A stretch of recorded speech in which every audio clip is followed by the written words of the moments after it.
So today, we wanted to continue our Learning to Cope series, and I'm going to talk about my journey into discovering I had ADHD. We told you it was coming. It was coming, and I almost forgot, so... Khairah did more of the research for this episode, but that's okay. Now she's officially the researcher. Yep. Let's just point out that it was like very last minute, and I did, quick research, so we're not going to go too deep into it. Well, see, but when I said something about that, she was like, "No, I actually wrote a paper on it when I was in college." Look, so we're also going to we are a little bit. We're also going to draw on some of her past knowledge, though. That was the only point in bringing that up.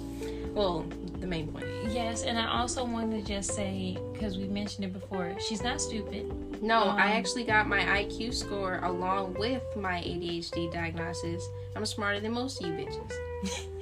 That's not...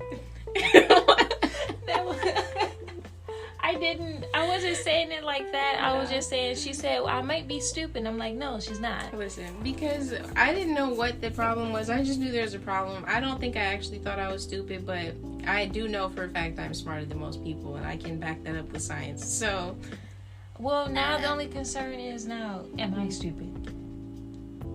I love how you would pretend that I would hang out with someone who's of a lesser quality than I am. I think you at least have to be on my level to be in my trusted circle. I could be faking it. I'm just joking. You know how smart you would have to be to fake being that intelligent? I don't know, man. I don't know. But anyway, so... this being called the Learning to Cope series, we're mostly going to talk, or at least I'm mostly going to talk about some things that I did from childhood that just ended up being ADHD coping mechanisms, and then some things that I've been learning from my therapist over like the last month and a half to kind of make adult life easier, because there's less structure than there was when I was in school. And she's mostly going to talk this time. I just want to just intercept just a little bit just to give a definition of what it is. And I was literally going to ask you for that. Okay. What it is, some risk factors, and what it used to be, because, so one thing that was brought up before, because I did write a paper about it before, and at the time, that's when it was just transitioning to be only ADHD as the umbrella of it, but obviously I didn't know at the time, and there were still, I guess, papers and websites about ADD versus ADHD. Mm-hmm. But ADD is no longer a thing. It's no longer a term. It's actually retired. I was going to say, they've been more so combined into an understanding of one thing, because at least from what I interpreted before, it was ADD was more people that were considered inattentive, and ADHD literally has hyperactive in the title, so people associated with that. And I have the actual definition. So ADD, or attention deficit, well, first let me say, ADHD is attention deficit hyperactivity disorder. Mm-hmm. So it's a mental health disorder that can cause above normal levels of hyperactive and impulsive behaviors. And people who have it may have trouble with focusing on their attention on a single task or sitting still for long periods of time. And there's different levels of ADHD up under that umbrella. They grouped it together to make it more of a cohesive or consistent diagnosis. So again, ADD is a retired term that used to be used, and that stands for attention deficit disorder. It's outdated. It was previously used to describe people who have problems paying attention but aren't hyperactive. And that's how I would describe myself, by the way. Just interjecting. Fair enough. Mm-hmm. And the type of ADHD called predominantly inattentive is now used in place of ADD. And then the other part of ADHD, or the other term for it, because there's 3 different categories. I put up 2 fingers. I meant 3. Is so again, predominantly inattentive, predominantly hyperactive or impulsive, and then a combined. And so that's just the general overall how the causes of it. Can you actually look up something for me? I have a specific number under or next to my diagnosis. Do you mind looking that up real quick and see if that pulls up anything? Yep, I definitely can. I do want to say one thing first. In 2013, that's when the word ADD or the term ADD was retired, and ADHD became the overarching name for it in May of 2013. All right, so what am I looking at? F90.2.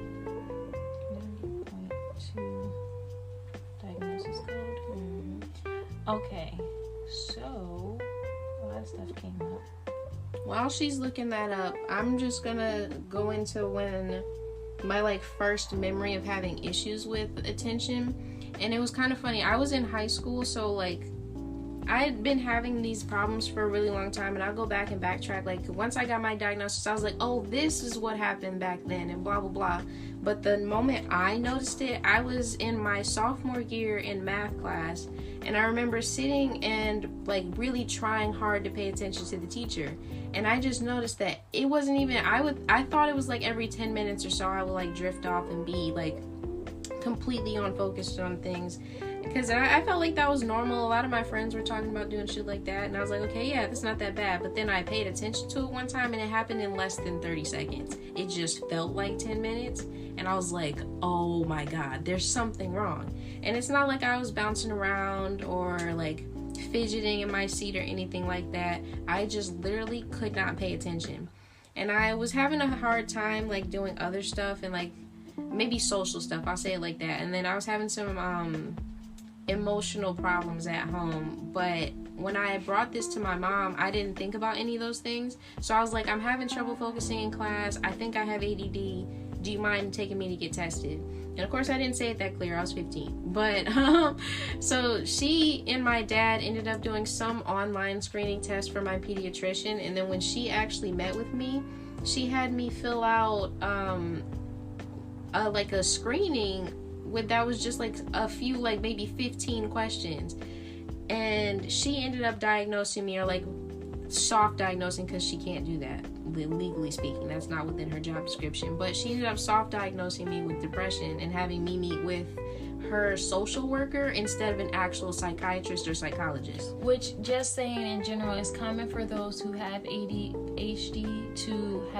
be paired with depression because they don't have coping mechanisms for I was going to say it's a direct, at least in my experience, I think it was a causation. So because I was having so many problems with untreated ADHD, I ended up developing depression. And that is a good point to bring up what can cause ADHD, because I segue. And then I'll get back to what the F90.2 is, because I did get that. So scientists, apparently people like to study on twins a lot. I find it interesting because I'm a twin myself. Funny enough, my twin was actually diagnosed with ADHD and I wasn't, but I also wasn't tested. Yeah. So a lot of the risk factors that scientists have found is associated, the causes and risk factors for ADHD are generally unknown, but current research shows that genetics play an important role. And they found that out through studies of twins that links genes with ADHD. Also, I'm getting this off a cdc.gov website, so that will be also linked below, as well as a Healthline website. So, but a lot of them are saying the same thing, so CDC is pretty trusted. It's general knowledge at this point. And then, but there's other outside factors that could possibly cause risk factors to have ADHD. So that includes brain injury, exposure to environmental things during pregnancy or at a young age, i.e. lead, which was very common when I was little back in my day. We're 2 years apart. Jeez. Alcohol and tobacco use during pregnancy, premature delivery, which makes sense because typically twins are premature, just because, not enough space. But my twin and I were 3 months premature. And then having low birth weight, which is also associated with being premature. Because my sister, who doesn't have a twin, she was born 3 months early, and she only weighed she was actually in NICU for quite some time. I think she was like 4 pounds or something. I was gonna say, yeah, my aunt Leslie was 3 pounds. Yeah, so those are some things that they say could possibly contribute to it, but you know, we don't have concrete connections yet. And then research also, I think this is important, so I'm going to say it. Research does not support the popular held views that ADHD is caused by eating too much sugar, watching too much television, parenting, social or environmental factors such as poverty or family chaos. Please do not try that. Please do not put that in the comments. You will piss me off. That doesn't necessarily, you know, contribute to it. Yeah, I do have to say on my end, though, like, those factors can exacerbate symptoms. They can exacerbate it, but they are not the causation for it. So please don't say, oh, you had too much sugar. Of course, if you give any normal child sugar, they're going to bounce off the like walls. A top. Yeah, bro. So please don't say that you had too much sugar. That's the reason you got it. Not at all. Man. And then, just going back to the F90. Mm-hmm. So it's a way of coding ADHD in the ICD. And don't ask me what ICD means because I didn't search that up. Yeah, but it's a way of coding it and to categorize it and keep it excluding anxiety disorders, which are F40. So I don't have an anxiety disorder. Mood affective disorders, which are F30 through F49. I'm sorry, F30 through F39. Persuasive development disorders, which is F84, schizophrenia, which is F20, and more specifically, the F90 category includes the F90 through F90.9, and F90.2 specifically is ADHD combined. So symptoms of both types are present, but neither is predominant. Most diagnoses of ADHD are this type. Fascinating. Okay. See, I feel like because it said combined at the end of it, but I didn't know what that meant, and I figured you should probably bring that up, you know, because I have had moments where like I do have hyperactive spells or whatever, but it's really, really rare, and it's usually if I'm really tired, and I call that, like, for the most part, I'm like, oh, I'm getting slap happy, you know what I'm saying? Because I don't really typically feel like that on a day-to-day basis, and but I actually did some dumb shit last week, and I stayed up for 36 hours. And, well, look, I don't know why. It was convenient. But I did that, and I don't recall being, like, genuinely slap happy throughout any of that. So it really just depends on where my mood is at in general. So if I'm feeling pretty giddy already, then I'm definitely going to get, like, spazzy, you know what I mean? Yeah, spastic, that's the word. Yeah, back on story though. So that was when I was 15, and I was like having issues with math and stuff like that, and like math is still one of the hardest subjects. It's not that I can't do it, but if I try to do it, then I'm not going to do well, and I don't know why that, like, I guess I do know why, but like I would like to have been able to have identified that when I was in high school, because I was in honors high school, so I was taking like pre-calculus and statistics and shit like that was like already complicated, and then on top of that I have like a mental disorder that I didn't address at all. So then I went undiagnosed further until I got to college, and then I started having more problems with like not necessarily getting up on time. I would be awake, and then I would just fuck around with like my phone, or like be staring in the mirror and like fucking around with my hair too much, and then end up being late to class because I just could not force myself to pay attention to things. And I know it's not always like, people in general have issues with attention and stuff, especially when they're tired, but it was getting to a point where I felt like I wasn't in control of it, and that was scary. Because at that point, I was like trying to take pride in being smart, and I felt like I couldn't do that if I wasn't doing things I associated with what smart people were doing. So then I tried to get testing while I was there, but they told me that it would cost extra because there are a bunch of kids in a white college that are trying to get a hold of drugs, and unfortunately that got in my way, so I wasn't able to take testing at that time.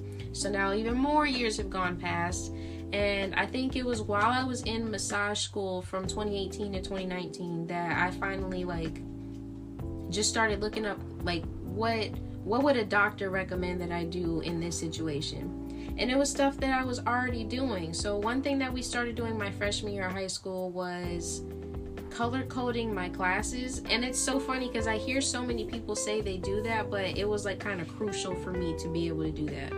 I don't remember, like, I would try to change it up every year, but then that would trip me up. And I remember one time I literally had to take or unbind the notebook, take the cover off, and switch it with another one, so that I had, like, I think English was always green, science was always yellow, math is red, and history is blue.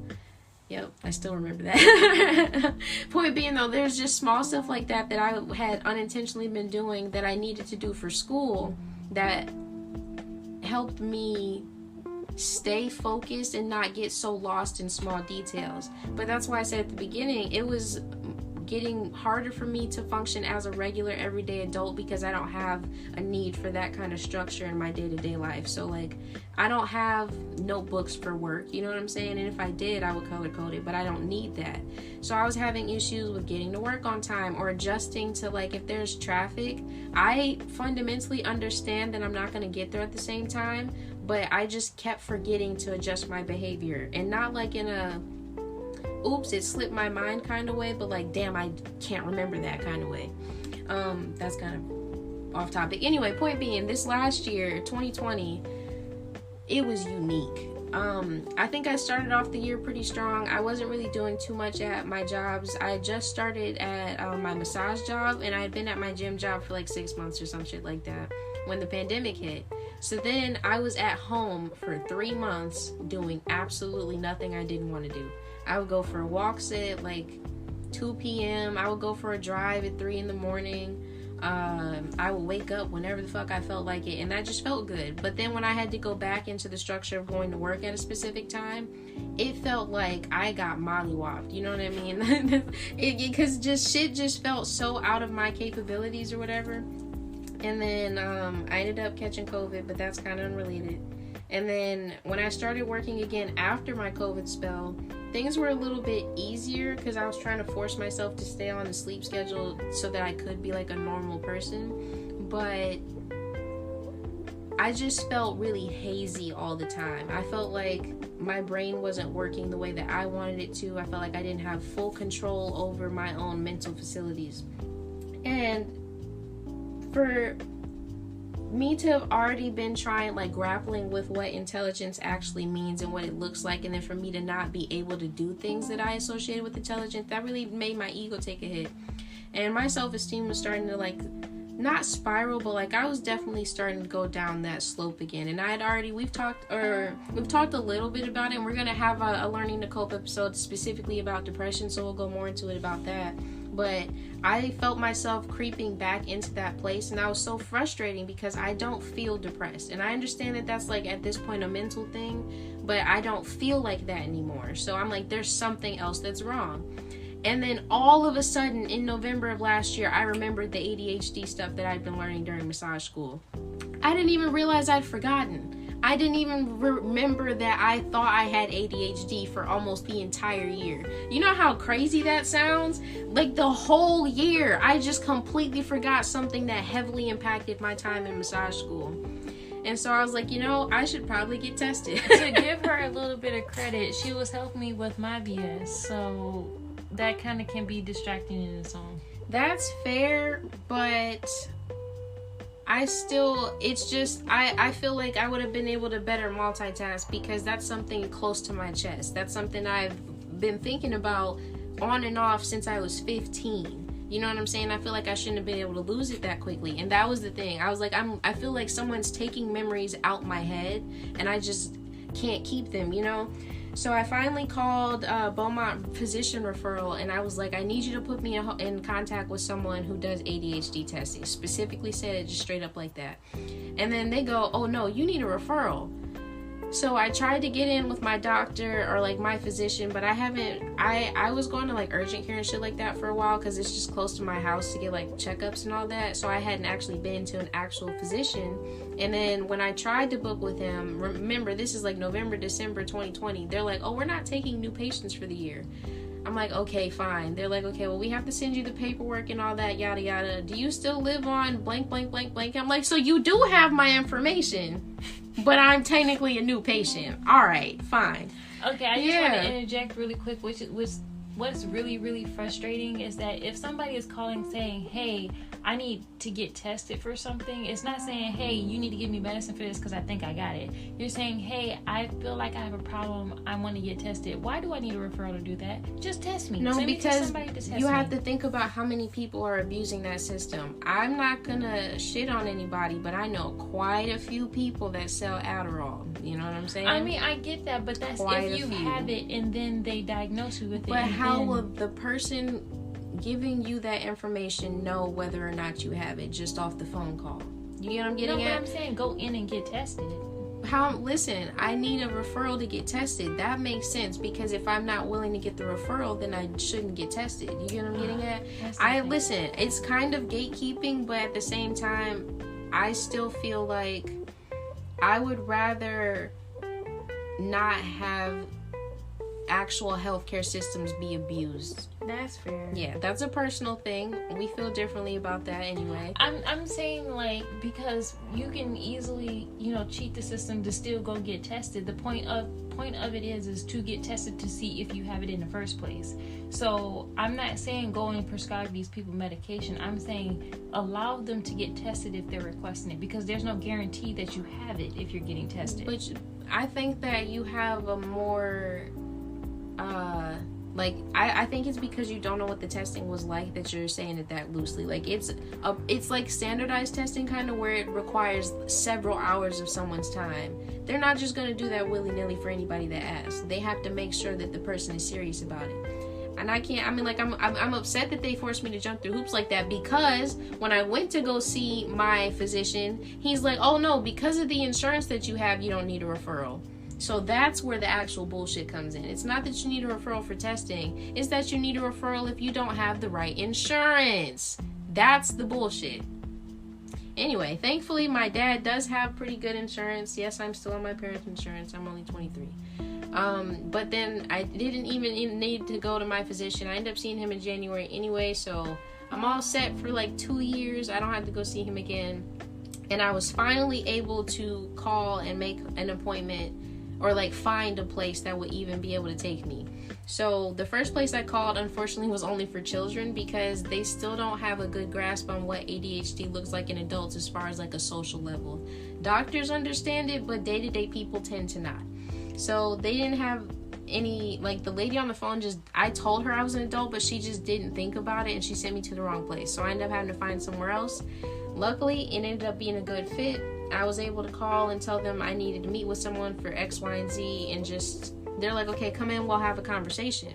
So I go in, I meet with my doctor, who became my doctor rather, and she just asked me a bunch of questions like, do you remember ever having a hard time with this? Or what was your main concern that brought you here? And just various things like that to try and get an idea of whether or not I even needed to be tested in the first place. Because I technically already have the depression diagnosis on my record, and it's been there the entire time. But because I've been thinking about this longer, and because it came to my mind like that, I was like, let me actually sit down and think of some examples. So I don't remember them, but I had plenty of examples to give her at the time. And she's like, okay, I'm actually going to sign you up for testing. I think you have it, so we're going to start meeting and like having therapy sessions before that, but I'm still going to send you through for testing. So then the very first session, she's like, how often do you actually plan out your week?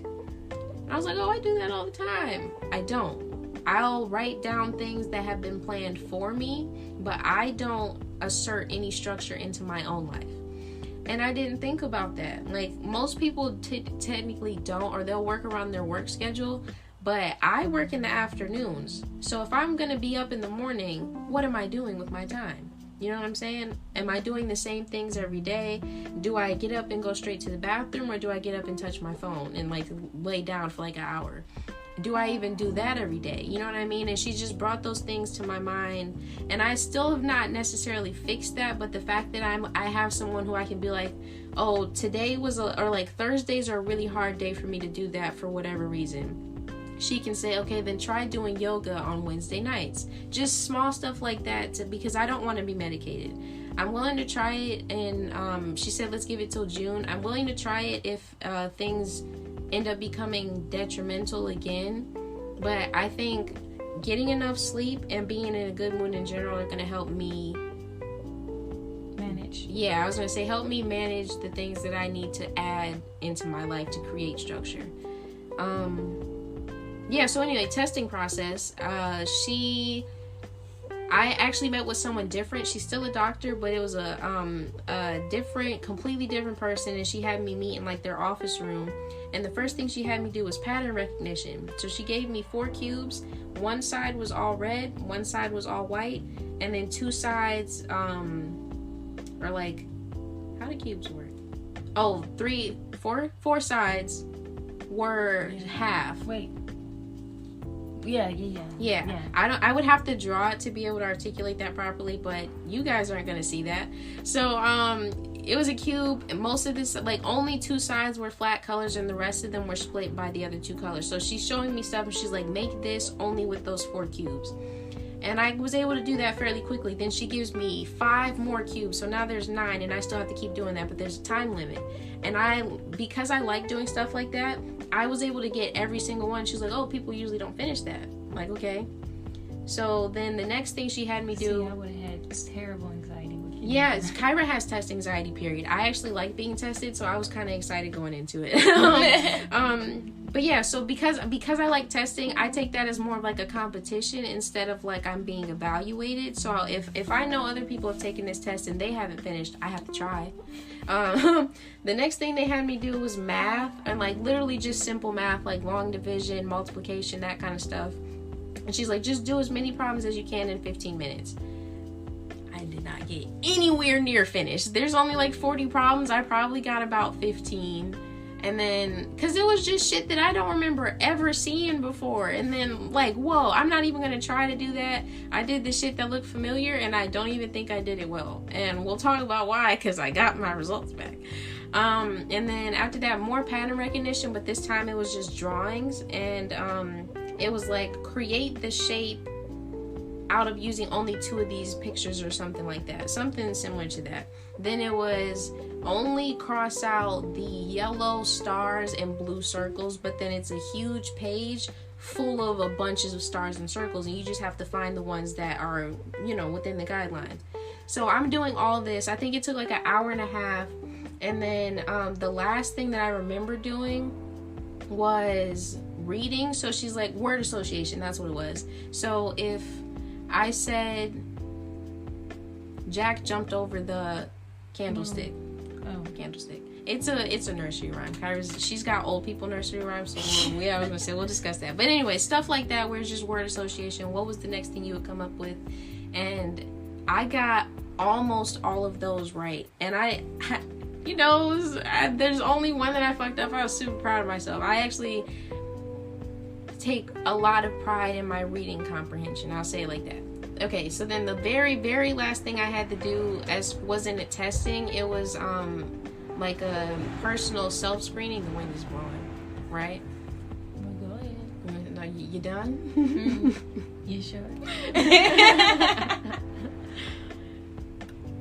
It's windy today. I actually fucking hate the wind, but that's irrelevant. Well, I don't like the wind only because I keep getting swept up by it. It's not fun. I feel like even when it's not, like, okay, that's kind of fun, and I don't mind that because it only happens every so often, but like this kind of wind just like bites your cheeks, you know what I mean? Yeah. I stay cold, so that doesn't bother me too much, but when you're constantly getting swept up by the wind, like it's pushing you somewhere and you have to hold on to people to not move, that's embarrassing. You just gotta go where the wind trying to take you. That's what I heard. Okay, well. Because we talked about that during the summer, actually. We did? Yeah. I forgot. I remember. You remember that? All right. The very last thing that she had me do was a 300 question like survey about how I interpret myself. So like, do I have did I like to read when I was younger? How much do I agree with that on a scale of 1 to 5 type shit? Does my drinking get in the way of blah, blah, blah? I'm like, I'm not a drinker, so I'm like, hell no. You know what I mean? Stuff like that. And then even if it didn't apply, like one of them was like, my vision is literally in black and white. Not like perception-wise, but like your actual vision. So stuff like that, you just have to like give it a 1 or 0, whatever it was. And then I apparently finished too fast because they scheduled out like a whole 3 hours. Like I said, it only took an hour and a half. So then I got to go home. And I think a month later, I met with the doctor, like my actual normal doctor, who I've seen probably 3 times at that point. And she's like, well, I have your diagnoses. We can go over it. I was like, okay, cool. So she gave me a scale. And for verbal comprehension, I got a 118. And I'm in the 88th percentile, so that's high average. Perceptual reasoning, I got a 107, which is the 68th percentile, which is pretty average. My working memory, I got an 89, which is the 23rd percentile, which is low average. And then my processing speed, I got a 129, which is the 97th percentile, so I am superior. Superior. You know why? Because she's God. Because I'm God. Anyway, no, okay.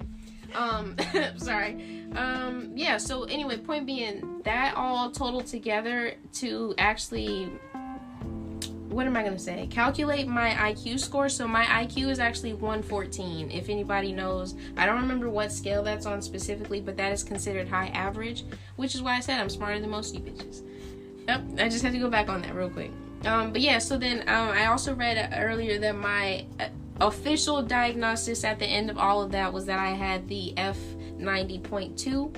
I'm not very anxious. I'm not very social either. Actually, okay, part of the reason why I felt like the testing was getting crucial, yes, I was feeling hazy and all that, but I was starting to wonder if I was autistic. And when I told my therapist that, all she said was, some of the symptoms mirror each other. So it's not off the table that I have autism, and we'll see about that if the ADHD medicine doesn't help, if I even need to get to that point.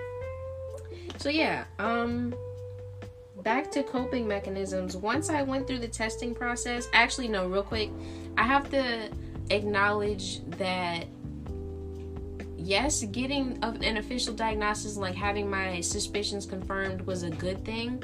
But in a lot of other ways, it was deeply frustrating, and I didn't know how to deal with that. So I have, like I said, been suspicious about this since I was 15. I'm 23 now. That's 8 years of me thinking that there was something wrong with me. Like, acknowledging that there was something divergent about me. You get what I'm saying? Because I'm not going to say, I called it mental health challenges. I'm quote unquote neurodivergent. So, explain. That just means that I am lesser beings. No. I think Khairah has also got some. I think she's more anxious than I am, though. So, well, yeah, like you've said that. Plenty of examples. She just, in general, tends to get more anxious than I do. But that just means that you are atypical from what like air quotes normal healthy person would be like. And I think that's a little stupid, because I think most of the people I know have ADHD, and that we get along because we can vent about our symptoms to each other. And it doesn't seem so strange when we're talking about it. Like Khairah, for example. There's been plenty of things where I'm like, yeah, I'm trying, or I can't even finish a full sentence around her sometimes, and she knows exactly what I'm trying to say.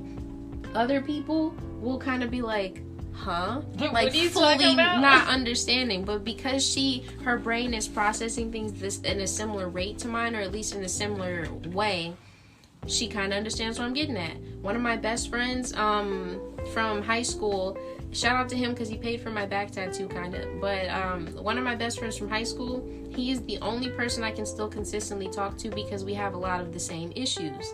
And just things like that I think have led to me surrounding myself with people who are also neurodivergent. Just to throw that out there. Yeah. I don't remember what I was talking about. You were... Give me a minute. Mm-hmm. Nah, man, I completely fucking forgot. And that's the shit that I'm gonna vent about that while she thinks about it. Oh, you were talking about why it was frustrating you. See, yeah, because just small stuff like, I remembered in hindsight, I was on a chess team when I was in 4th grade, and we were actually really good, and we were good enough to go to the national chess competition in Nashville, Tennessee.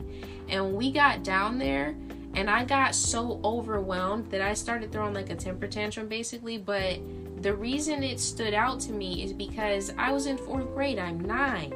I'm kind of, air quotes, too old to be throwing that kind of tantrum. but I couldn't articulate that I was getting overstimulated. There was too much going on, from being around that many people to being at a competition to all the things that are required from playing chess on a professional level, air quotes, because you have to record your moves, make the moves, and then time it. You know what I'm saying? That's so much to worry about for a kid who also then has ADHD. That was undiagnosed. That was completely undiagnosed. And I remember after that, we went home and the coach watched me play someone one-on-one at home, like in a comfortable, it was just the three of us in the room. And then afterward, he tells my parents, yeah, I think doing this and this is probably too much for her, but she's really good at the game. And they did nothing with that information. To me, that sounds like, oh, that she might have gotten overwhelmed, or there's some issue with her focusing. You know what I'm saying? But that's in hindsight. Hindsight's 20/20, right? But then here's another example. When I was in middle school, I remember every so often I would just start running around the building. You know what I'm saying? Like, and I'm not ever that type of person. I would say Khairah doesn't know me to be like super quirked up like that. You know what I'm saying? No, she's lazy. I'm incredibly lazy. But look, I can take pride in that now. Yeah, I was going to say, I can take pride in that now because I know what is not typical behavior for me. And that's an example of that. I don't fucking run. I don't even like running for exercise. You know what I'm saying? I don't like doing that shit. But I was literally just spinning like a top around the building because it was a new circumstance and I was getting too overstimulated. And then a smaller example, one time Khairah and I were in the car with my brother Tom, and he loves to play his music like ear damagingly loud, and I just felt my heart rate increasing, and like I started getting like twitchy or whatever, so I just had to sit back and close my eyes. I can't look at stuff and listen to loud stuff at the same time. That's interesting. Yeah, and like I guess I never articulated it like that, but when I drive with her, I can't really play the music that loud unless I'm already geeked up. And I don't know if you noticed that. I only play it when I'm like hyped up. Even when I have the music, because I will listen to the music loud, but and that's funny, I can't listen to it. I'll listen to it to a certain level, but I can't have where there's too much bass in it because I feel like I can't breathe. You feel that in your chest, bro. Actually, like it actually cuts off my breath, and like I've gone around so many people that love, like even my twin, being in the car with him, my little sister, she's one of those people where you hear her coming from down the street. And I will actually have to tell them they have to turn it down. They don't listen, but they have to turn it down, and I can't be in the car with them too long because I'll start panicking because I can't breathe. So I can listen to it loud, but if it's too loud, it'll hurt my ears, and I can't breathe. And then you start getting overstimulated. Yeah, so for me, what I had to do for a while, because I was also hanging around people like that, shout out to Blake and Brittany, I love you guys, but I had to start carrying like those little squishy earbuds in my purse. And they all thought I was fucking weird, but I was like, don't worry about it. You know what I'm saying? That's another coping mechanism that I accidentally picked up, because this was in like 2016. You know what I'm saying? I still wasn't sure at that point. I had my suspicions, but I'd never even actually been tested. And to backtrack, I just remembered when I was being screened by the pediatrician, it was a depression screening. There was absolutely no questions about ADHD on there. You know how I know that? Because I got the exact same questionnaire when I got screened for depression at U of M. And when she say by pediatrician, she mean when she first asked her mom to go get back her when tested. I was 15. She gave me a depression screening that had absolutely nothing to do with ADHD. It was like, oh, she's depressed. I bet you think so. Of course you would. Why? You know, like, that's so frustrating. And then the other thing that I really couldn't... This was a personal issue. Like, I feel like everybody gets some frustrations around being diagnosed, because it's like, damn, I've been struggling this whole time, especially as an adult. I had some problems with communicating to my parents, because we talked in the grief episode about like some of the personal things that were going on in February, but because those things were going on, I felt like I didn't have a right to be angry at them, because I brought something up to you guys. My chess coach brought something up, and I'm sure they're not the only people who pointed out small things that I was having trouble with. Like, I actually had to go see a math tutor, even though I'm like actually smart or whatever. I have a hard time with math. Every class I had after lunch, I at least got a C in. I didn't fail, but I was not doing as well as I could have, and people just thought I wasn't trying. My parents just thought I wasn't trying. I still to this day, like, and I love her to death, but my mom will say, why didn't one of your teachers say something? I said something. Some of them did say something. But, and this is kind of like a running joke in the house that she never acknowledges she falls into. Teachers tend to be blind to the needs of their own kids. It's funny because she's actually said that about some of her colleagues. She'll say that about her coworkers pretty often, honestly. And I have to just take a moment and woo-saw, because that feels like a slap in the face sometimes. You know what I'm saying? Because here I am struggling pretty much on a consistent basis to be normal, to fit into everybody else's standards of stuff. You know what I'm saying? And that's the biggest problem with, and why some people don't get tested and all of that, is because they're afraid of a label being slapped on them or slapped on their kid, and how that's going to be perceived by other people. Why the fuck do you care what other people think? Because here's the thing: one, it's none of their business. Two, if it's something that they need in order for them to help them function, then why do you care what anybody else thinks? This is for your child. Come on now. And then the final point, it's really funny. No one knows unless you tell them. It's none of their business. It's none of their business. We found out my senior year that my friend Gene had been diagnosed with ADHD when we were 13. We've known him since we were 11. He chose not to tell us that entire time.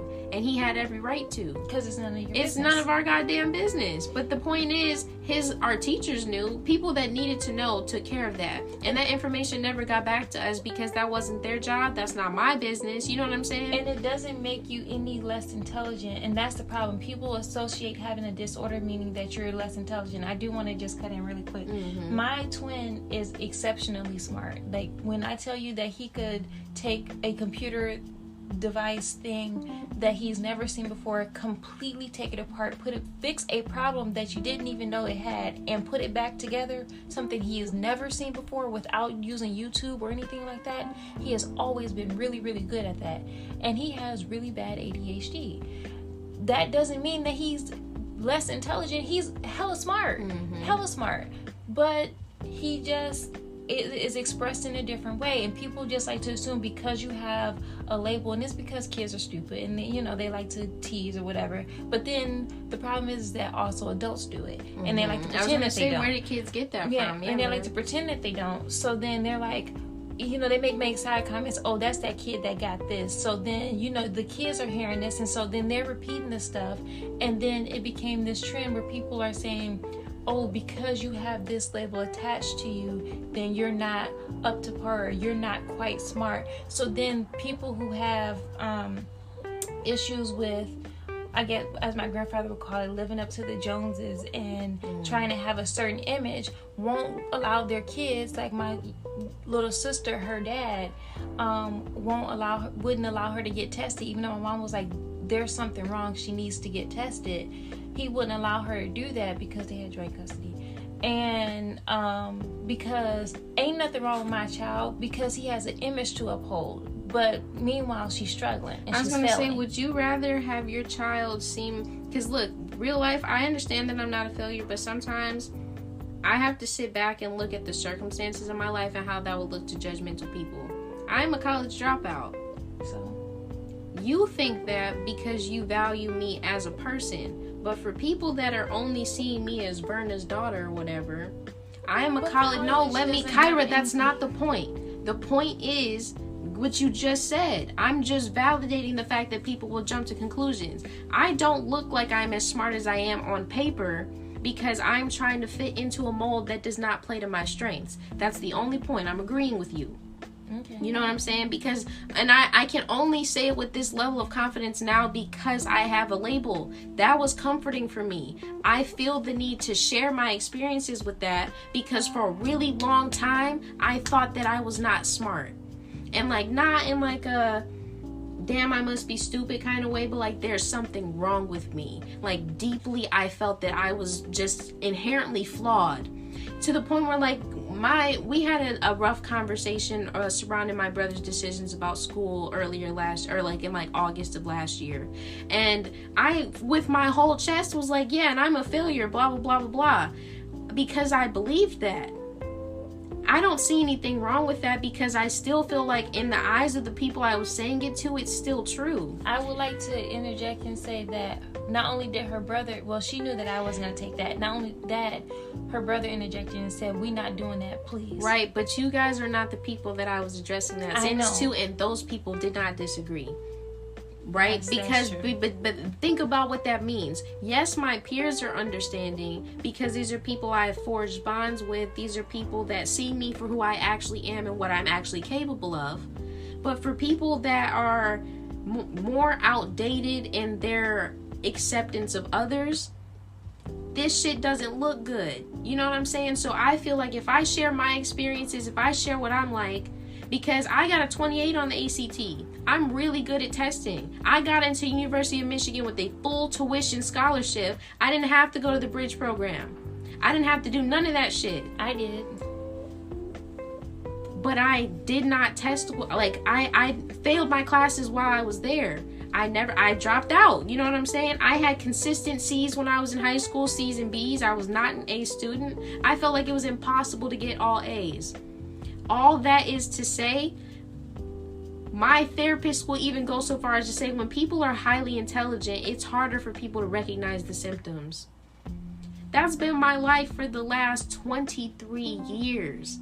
That is so deeply frustrating. You know what I'm saying? Because they assume that nothing can be wrong with you if you're this smart. It's not even that, because there have been plenty of times where the same people I'm complaining about will be, where did I go wrong in raising you? Understanding that there is something off. You know what I'm saying? Something off about your expectations of me. So then address it. Help me fix it. You know? Don't blame it on other people. Don't put it off. See the problem for what it is and fix it. Don't leave that to me as an adult to try and fix, because now I feel like I'm 23 years old figuring shit out I should have figured out in high school. I'm trying to figure out how to be the kind of person I want to be instead of figuring out what path I'm on. And I still have to do that too, because I'm still 23. You know what I'm saying? I feel like I'm behind because I spent so much time struggling. And that is the hardest part, the most frustrating part about coping with ADHD to me. I wasn't given a chance. I wasn't given a fair chance to be where I feel like I should have been, where I could have been. Because I'm not entitled to anything. Nobody is. But I'm going to compare myself to my brother. He doesn't have the same types of issues. I'm not going to say that there's absolutely nothing going on. He might have some other problems he might need to address down the line. But because he did not have the specific struggles that I did, he is thriving where he wants to thrive. He is capable of making the mental decisions and multitasking things that he can do that. You know what I'm saying? He was able to learn what his strengths are and play into them. I didn't have an opportunity to do that. And now I'm trying to find that out while trying to figure out what path I want to be on, while trying to assemble structure in my own life. Do you know how difficult that is? I feel like I'm complaining a lot, but like, wow. It's one of those things where, as my grandfather would say, because I have old sayings, it's hard to teach an old dog new tricks. And if you can't do that while you're still developing, it's hard to out-train yourself or untrain yourself in a certain way and then retrain yourself. Which, I mean, thank God that you found out when you did, and you're not like my age. I know there's a 2-year difference, but sometimes that can be really drastic. Significant. Being 25 does have different implications. You know what I mean? Mm-hmm. And I am grateful for that at the end of the day. But it's still 8 years. Yeah. And I asked for help. That's the part that really kicks me in the ass, at least. I did ask for help. But again, I feel like I don't have a right to be angry, because there are so many other technically more important things, more things outside of me that are more important. I have to say it like that. They are more important. Having a good relationship with the people around me, being able to value myself no matter what may or may not be wrong, those are technically more important. But now, finally, I have the peace of mind to be able to comfortably say, this is hard. You know what I'm saying? Because that's something I wasn't giving myself permission to do before. And I think, like, just saying, like, because people will undermine it it's not saying or not necessarily giving yourself a label, but understanding that there is a problem, recognizing what it is so you know how to deal with it. So that I know how to fix it, because the things that my therapist is telling me, they're not complicated things. It's just are you paying attention to yourself? And I need somebody else to tell me that. And I can't even pretend that that's not a case. You know, I remember specifically, I was joining a bunch of Facebook groups and shit because for the longest time, I could not ask for help. I just needed help. And Khairah, bless her, has helped me as much as any normal, regular, non-psychologist human being is capable of. And I will forever be grateful for that. I even told her, she helped get me out my own head. I had nothing to complain about. The only issue that I had not addressed, I was finally taken care of. I had nothing to complain about. And I can only be grateful for that because now I can focus on the things that are actually important. You know what I'm saying? I can make time to get to know myself in a realistic way instead of the version of me I was trying to be. Because just small stuff. Like, I remember I was looking at somebody's website and I just peacefully was like, that's hard to read. Not the words, but the aesthetics of it. I wasn't giving myself permission to just acknowledge when things were getting difficult. So of course I couldn't ask for help. You know what I'm saying? Because it made you feel like insignificant or stupid. It did. It really did. Because again, if your intelligence, she does, but you know what I'm saying? But if your intelligence on a global scale is tended to be valued by whether or not you have a degree or how successful you were in school, then of course you might feel a little stupid if that's not your strengths or your strong suit. You know what I'm getting at? And just like going on like how I guess I am is, I understand that because even being labeled as smart or intelligent, it makes it harder for you to be able to do other stuff. You feel like you have to live up to that standard. Yeah. Because I didn't become a lawyer, I felt like a failure. Because I'm not where I feel like I should be at 25, I feel like I'm not smart enough. And I've said that to Kaylyn. Like, sometimes I question, like, am I genuinely smart? Like, I just don't know. And because the stuff that I do or the stuff that I say feels normal to me, so it doesn't feel like that's something extraordinary to be able to say. I don't have the vocabulary that Kaylyn has. My mom was an English teacher, by the way. I'm an English major, but I feel like teaching for like 30 years versus majoring in it, it's so different. Anyway, right. Back on point. But it's just, I understand how that feels because people put such high expectations on you. I remember sitting in the dining room with my mom and my cousin, whose name is Bear. Well, that's not his name, but that's what we call him. Yeah. And I also have a cousin Bear. Which was funny. I thought we was related at one point because I was like, I have a cousin named Bear, but they're different people. Mm-hmm. And he just sat there and he was like, you're really smart. He was like, I'm sitting next to the future, or we say the future president of the United States type of. That's literally what he said to me, and I'm like, huh? Like, I can't be that smart. And then people have compared me. The lady that you met over this weekend said you remind me of Michelle Obama. And then I have people that say, why didn't you, a professor that I used to work for, why didn't you go to Harvard? Why didn't you apply to Yale? And I was like, well, I just didn't know that I was smart enough to be there. Like, I genuinely just didn't think I was that smart. When I was at U of M, I had people telling me I wasn't smart enough. So it was hard to break out of that to at least, get to the point where I did graduate. But when you have that label, it makes it harder for you to address other issues that's going on. And then also, what does it even mean to be smart in an adult world? Does that mean how you apply your knowledge? You know what I'm saying? Or does that mean how you deal with other people? Because realistically, I don't feel like any of that shit actually matters. Yeah. Or if you're just good at testing. Like, I am a terrible tester. I got a 21 on the ACT. That's because she gets anxious as fuck, though. I'm like, because of what she just said, she's questioning her intelligence. The entire time she's taking the test, instead of viewing it as like homework or something easy, light work, that's what I mean. Yeah, man, that shit. But the point is of me getting on sidetracked like that is to say that it's hard to diagnose or to address your own issues if you are trying to live up to the standard that somebody else put on you. Mm-hmm. So I wasn't able to address my depression and dealing with the grief that I had. I wasn't able to get to the point where I'm saying maybe I do need to get tested for ADHD, or asking my mom, hey, you got my twin tested, can you get me tested too? like that type of stuff. And because I wasn't at the same level that my twin was with the ADHD, because his was really, really bad. Saying boys are also known for being more hyperactive. Yeah, and his was really, really bad, and I was just the complete opposite, that they just didn't think that it was necessary, and so I've never gotten tested. And so I didn't think that that was an issue for me, so then I was like, okay, well, either I'm just dumb, but then that means I gotta live up to the standard that people put me in. I can't not be smart, because that's what people told me that I am, you know. Mm-hmm. So with that being said, I'm saying that. Yeah, Khairah's now on her own self-diagnosis journey, and hopefully that the results of that come out as well. She thinks fruitful. I'm more anxious disorder than ADHD. Yeah, because part of it for me, at least in my again, all of this is personal experience. In my experience, my grades slipped really heavily when I started having issues with it, and there was no amount of buckling down that would have helped with that.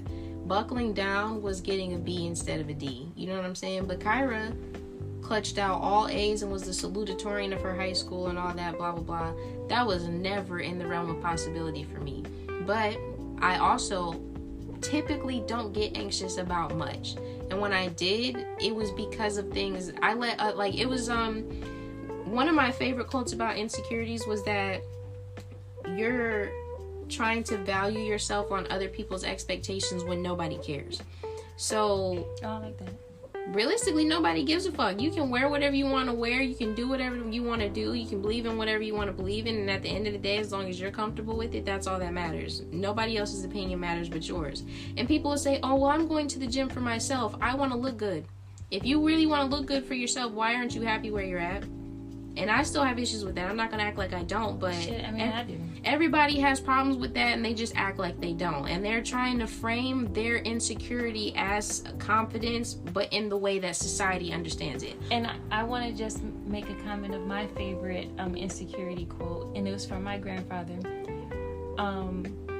Opinions are like assholes. Everybody got one. So you don't need to care. Come on now. And my point in bringing all that up was that I tend to not get so anxious because I don't care about that kind of stuff. And when I did, it's because I was trying too hard to care about what other people were saying. I, in my own self, don't care.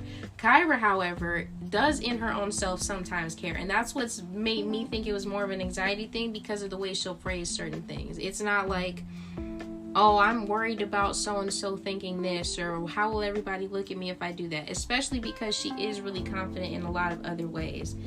So I think for her specifically, it's probably more of an anxiety thing than a lack of attention or a hyperactivity.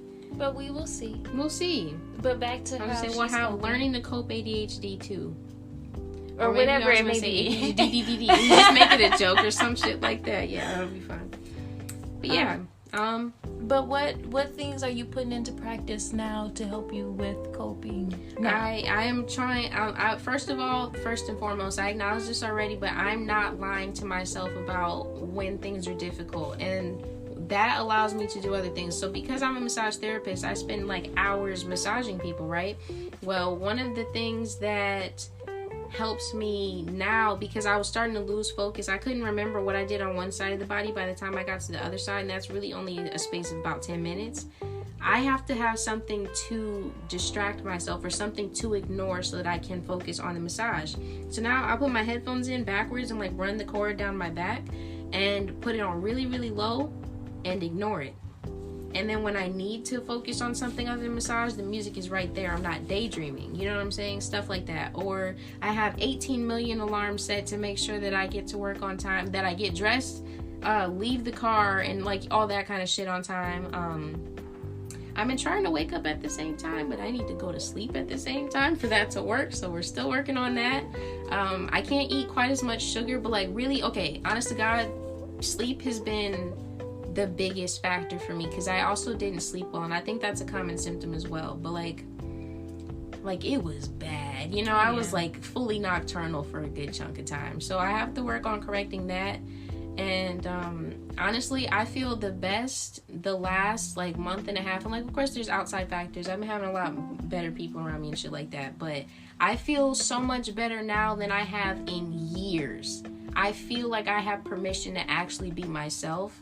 And I will never, ever regret labeling myself. I'll say it like that. I will never regret that. Even if I choose not to share this with anybody moving forward, I know in myself that I can take the time that I need to take. I can tell my work, my job or whatever, hey, I have ADHD, give me a sec. You know what I'm saying? And I think there is a certain power in the way that you phrase it as far as labeling yourself and not letting other people label you. Because when you label yourself, even though I say I'm against labeling, just saying, if you label yourself, then you put your own limitations, or you put your own boundaries within that. So you're not going based on what the boundaries that society labeled it as. You're putting your own boundaries. So you can say, oh, I can still do that and be perfectly fine. Or I can, like she say, admit that this actually is making it hard for me to read. Let me just put that like down. I need a little extra help right now. And just the freedom to be able to say, hey,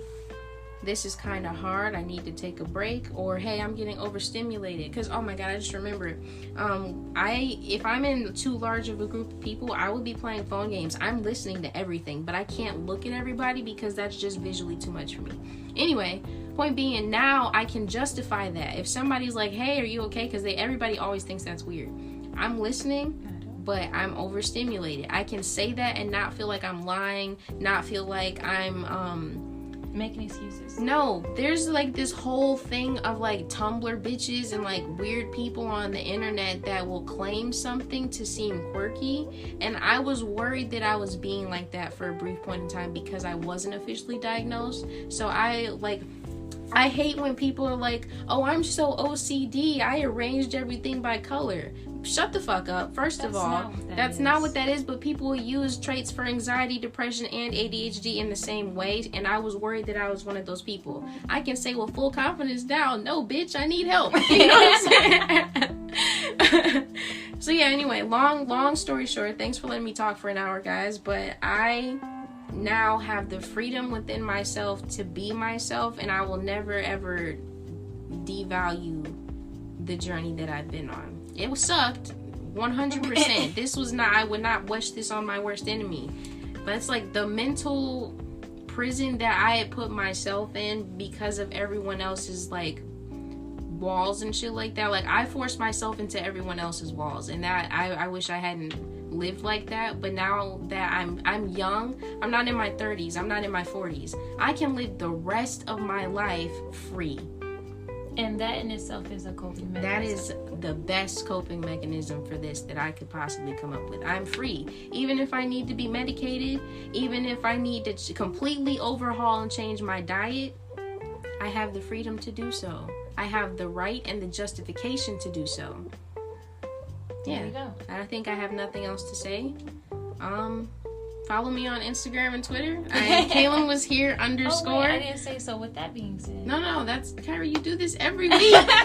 we forgot to rehearse the outro. Okay, pause. Wait, no, okay, we just go ahead. We're done. No, look. So it's the Instagrams, and then when we're all done saying all that, then you go. And with that being said, Khairah is here. Kaylyn was here, and then thanks for listening. Bye. Okay. All right, you got it? Yeah. All right. Follow me on Instagram and Twitter. Kaylyn was here _ on both. And Khairah _ is _ here on both. And then on Twitter, we are K _ and _ Kai. And on Instagram, it's K and Kai. Both of our names are in the title of the episode, so if you misspell it, that's on you. And if you can't pronounce it, we've done that before too. Millions of times at this point, meaning like 15. So with that being said, Khairah is here. Kaylyn was here. And thanks for listening. Bye.